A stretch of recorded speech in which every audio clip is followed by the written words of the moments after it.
യുഎയിലെ സ്കൂളുകളൊക്കെ തുറക്കാറായി. കഴിവതും അതിനു മുമ്പ് തന്നെ യുഎയിലെ എല്ലാ നിവാസികളും ഇൻഫ്ലുവൻസ ഷോട്ട്സ് അല്ലെങ്കിൽ ഫ്ലൂ ഷോട്ട്സ് എടുത്തിരിക്കണം എന്ന് പറയുകയാണ് യുഎയിലെ ഡോക്ടർമാർ. ഇപ്പോൾ ധൃതിപ്പെട്ട് ഫ്ലൂ ഷോട്ട്സ് എടുത്തില്ലെങ്കിൽ എന്താണെന്നായിരിക്കും ചോദ്യം. സാധാരണയായി സെപ്റ്റംബർ മുതൽ ഏപ്രിൽ വരെയാണ് ഈ ഒരു ഇൻഫ്ലുവൻസ വൈറസ് പരക്കുന്ന ഈ അസുഖങ്ങളൊക്കെ പരക്കുന്ന സമയം. മാത്രമല്ല വെക്കേഷൻ കഴിഞ്ഞ് പലരും തിരിച്ചു വരുന്ന സമയത്ത് എന്തെല്ലാം ഇൻഫെക്ഷൻ ആയിട്ടാണ് വരുന്നതെന്ന് അറിയില്ല.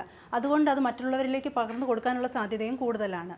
ഇപ്പോൾ മാറി വരുന്ന കാലാവസ്ഥയ്ക്കും ഇനി ചൂടുകാലത്തും തണുപ്പുകാലത്തോട്ട് പോകുന്നതും ഈ ഒരു സീസണിലായതുകൊണ്ട് ഈ ഒരു അസുഖം പരക്കാനുള്ള സാധ്യത വളരെയേറെയാണ്.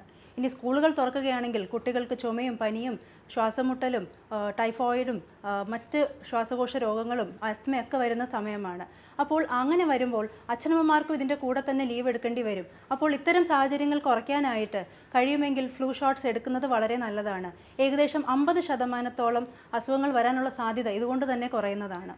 ഈ ഒരു വാക്സിനേഷൻ എടുക്കുന്നത് വഴി ഇൻഫ്ലുവൻസ എ, ബി, H3N2 ഈ 3 കാറ്റഗറിക്ക് ഉള്ള ഒരു വാക്സിനേഷനാണിത്. ഇത് മാത്രമല്ല ഏകദേശം 3 ആഴ്ച മുമ്പെങ്കിലും ഈ ഒരു ഷോട്ട് എടുത്താൽ മാത്രമേ നമ്മുടെ ശരീരത്തിൽ ആവശ്യത്തിനുള്ള ആൻറ്റിബോഡി ഉണ്ടാവുകയും അതിനുള്ള പ്രതിരോധ ശക്തി ഡെവലപ്പ് ചെയ്തെടുക്കുകയും ചെയ്യാൻ പറ്റുള്ളൂ.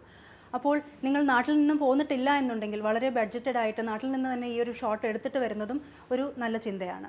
ഫ്ലൂ ഷോട്ട്സ് കൂടാതെ ഇനി 5 വയസ്സിന് താഴെയുള്ള കുട്ടികളാണെങ്കിൽ പറ്റുമെങ്കിൽ DHA, DPTയും വാരിസെല്ല സോസ്റ്റർ വാക്സിനേഷൻസും എല്ലാം എടുക്കുന്നതും വളരെ നല്ലതാണെന്ന് ഡോക്ടർമാർ പറയുന്നു. ഇത് കൂടാതെ തന്നെ ഓപ്ഷണൽ വാക്സിനുകളായ ടൈഫോയിഡിനും ഹെപ്പറ്റൈറ്റിസിനും പിന്നെ മെനിഞ്ചോകോക്കസിനും വേണ്ടിയിട്ടുള്ള വാക്സിനേഷൻസും കൂടെ അതിനെക്കുറിച്ച് അറിഞ്ഞിരിക്കുന്നത്, അതായത് മാതാപിതാക്കൾ അറിഞ്ഞിരിക്കുന്നത് വളരെ നല്ലതാണെന്നും യുഎയിലെ ഡോക്ടർമാർ പറയുന്നു.